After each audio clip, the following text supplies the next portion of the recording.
Happy birthday Traveler la tlangwal mingta idam fruyang in lo sei zel sela pian cham voi tam helei ihring nun izo chung hian lo hmang che pian cham voi tam chu chu du sak na sang ber kal han che a vom khom channel te hi lo ti phui sui deu la oh hey YouTube channel lei tu pa vom khom channel lei tu pa kanau ka fa pa ni bok ming te a ka thian pa ni bok ei thian pa ding anen birthday lom turin a sum le pai te an nei ve lo wangin chung ko har sa tak tak atanga chor chuak te kan ni wangin mi angin birthday ro pui pon lom ve thei lo wa hei lalpa ro pui na turin bethel ta nga tong tra in kan lom do na ni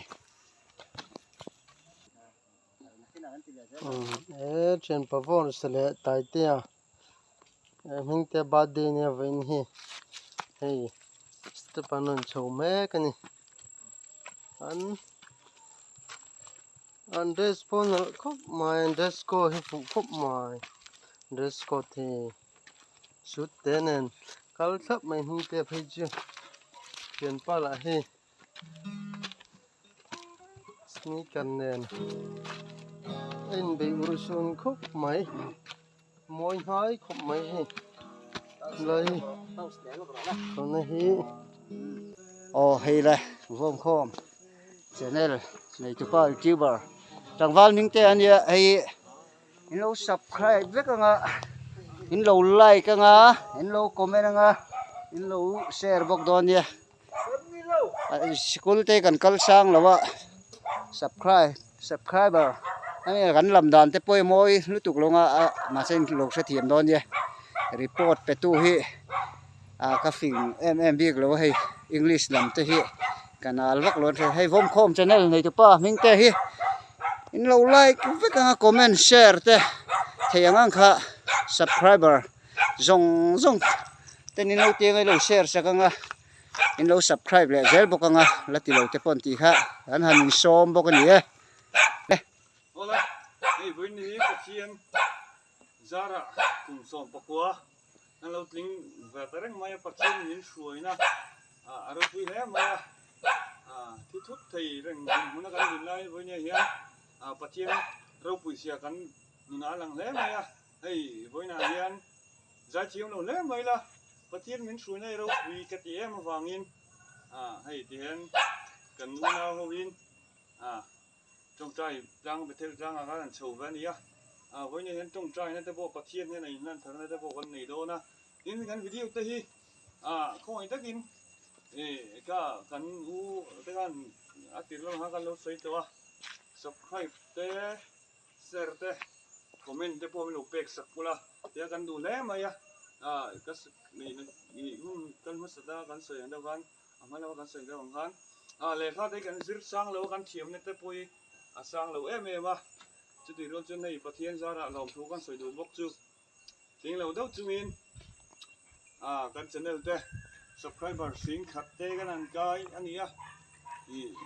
nếu subscribe lâu te po nếu subscribe like comment share te po mình pek subscribe tu khan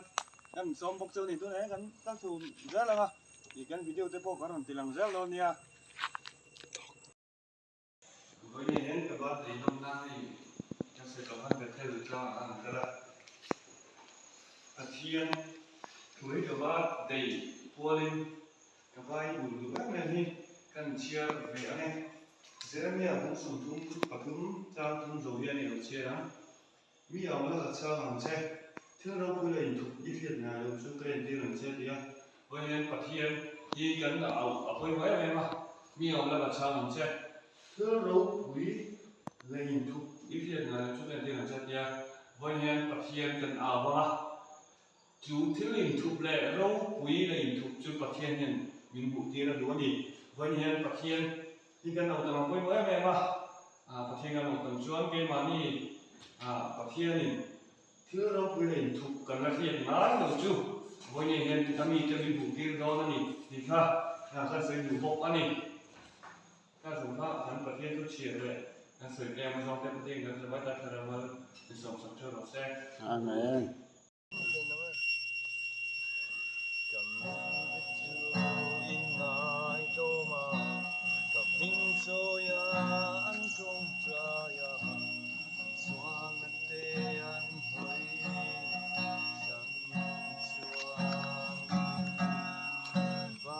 gam nhìn từ lâu ngái thang anh xuân là chiều tầm ai đắm măng ngà anh đắm chiều cất đi gam lệ anh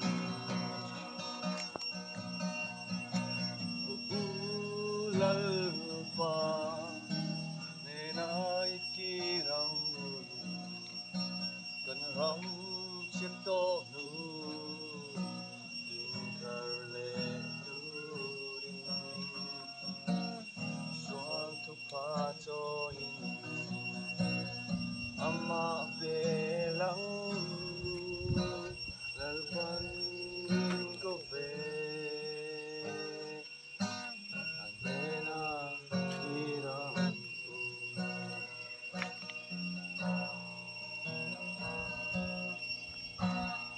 lần quân in ngài tô mà sông mê kê ama chan tu ra đâu ngam chỉ phải tra lệ quay sen sông in đâu na ngel pa in đâu na ni nên chưa dal pa ta ni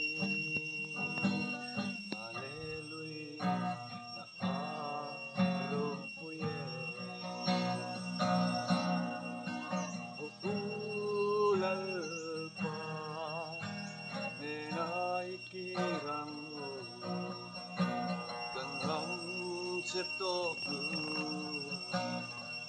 thờ lệ tu đình xoang thuốc pha cho in ama về lắng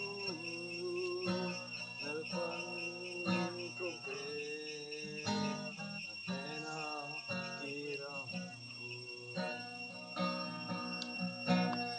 lal bata Sanam tu lalpan adu azumeke nay doril ruhi okang no fa atute zung lu cho toru lal ram chanam lu karu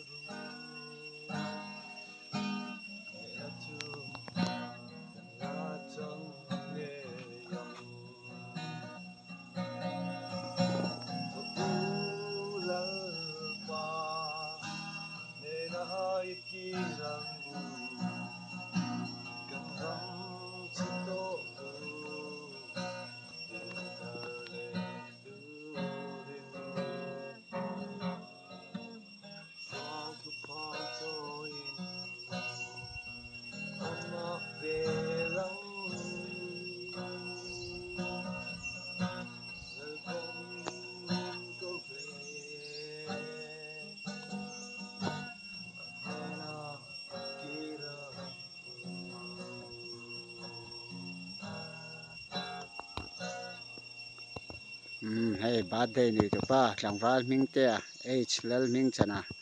ming te ani hi tian pading nen birthday loma tong trai tlanga